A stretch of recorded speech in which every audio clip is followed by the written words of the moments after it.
গ্রাম বাংলার এক সুখী দম্পতি জামাল আর শাহিনা। অভাব থাকলেও তাদের সংসারে ভালোবাসার কোনো কমতি ছিল না।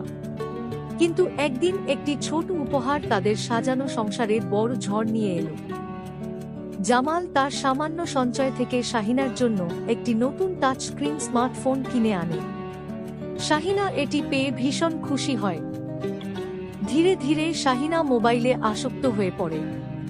সে সারাদিন টিকটক ভিডিও দেখা এবং বানাতে ব্যস্ত থাকে।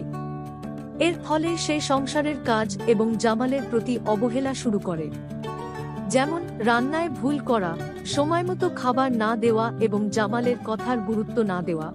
জামালের ধৈর্যচ্যুতি ঘটে।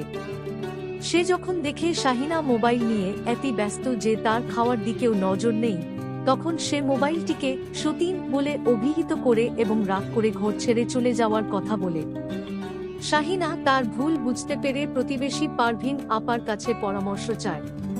পারভিন আপা তাকে বোঝান যে যন্ত্রকে দোষ দিয়ে লাভ নেই, বরং একে সঠিক কাজে ব্যবহার করা শিখতে হবে।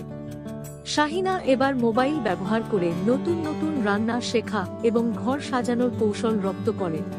সে জামালের সেবা যত্ন শুরু করে এবং মোবাইলের মাধ্যমেই ইউটিউব থেকে উন্নত পদ্ধতিতে চাষাবাদের ভিডিও জামালকে দেখায়।